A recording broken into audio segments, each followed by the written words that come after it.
What do New Jersey and Macon County have in common? More than you might think, and it all starts right here at the Lone Hickory Blueberry Farm in Lafayette.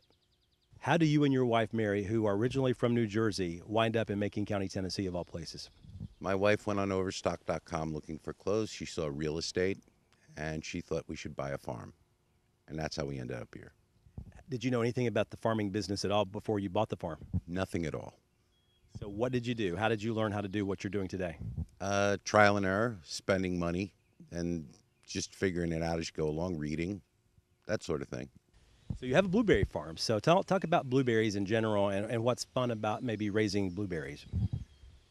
Fun, I don't know about. Work, I know about. You got to cut them down every year. You got to trim them. You got to keep them watered. They tend not to grow well around here, but if you get them established, we planted, when we got here, there was 500. We planted another 300. They're doing fine. And that's really all I can tell you. It's just trial and error. Hope the weather cooperates. Right. And talk about just the reaction that you get from the folks who come by and they pick the blueberries. I mean, are they impressed with how they look and how they taste, that kind of thing? People come here from all over. We had a lady from Michigan. We get people from Georgia.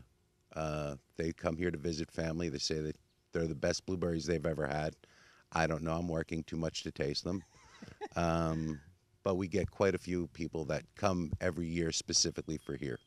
Now, what did you actually do in New Jersey before you moved back here, or moved here actually? I was a painting contractor in Manhattan.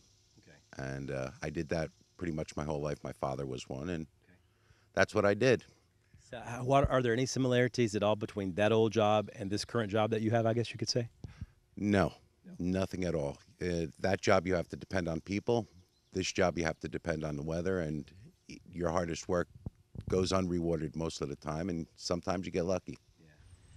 How difficult is it for you to maybe some years when maybe the crop doesn't do as well? I mean, do you just want to go, maybe this wasn't a good idea, maybe we should just sell at that point? No, because it's worth it, because the people that come are interesting. You get to talk to a lot of different people. Most of them are from here, and they've never been anywhere else, but you get to hear their stories, and that makes it worth it. And if it's a real bad season, I don't open, because I don't want people out here trying to pick when there's no berries or a few berries. What's the biggest challenge for you as far as just owning a blueberry farm? Is there like one main challenge? Constant work. 7 days a week, you got to be out here checking. It's between here and the other fields and cutting grass and making sure it looks nice. And also, is it this year that you've opened the greenhouse, or has that been open for a while? We did a trial run last year, and we had a 50-foot greenhouse, and then we added 100 feet to it. And this was really a trial to see if we could grow flowers, plants, and whatever, because we'd never done it before. And we were pretty successful at growing things. We got a few people in this year, and I'm sure they'll be back next year, but it's a lot of work and a lot of fun. Do you have like a favorite plant that you're trying to sell? No, actually, they're all interesting. It's we grew some flowers that you're not supposed to grow or are hard to grow, and I found that rewarding. But all in all, it's 7 days a week, make sure everything's watered, not dry, that sort of thing. And as far as your marriage is concerned, now your wife doesn't live here full time, is that correct? No, she doesn't. She works in New York, and when she's working, she'll work 15, 16 hours a day, and then the weekend she'll fly down. So actually, we see each other more when we're here because she spends all her time with me when she's here. Good deal. How is life for you these days? I mean, is it more laid back, or is it still kind of stressful considering having to depend on Mother Nature so much? It's more stressful. You want to do the best you can, and sometimes it just doesn't work out. So you keep fighting, and maybe I'll get it down next year. Who knows? What's the best part about owning a blueberry farm, though, if you could pick just like one thing? The people.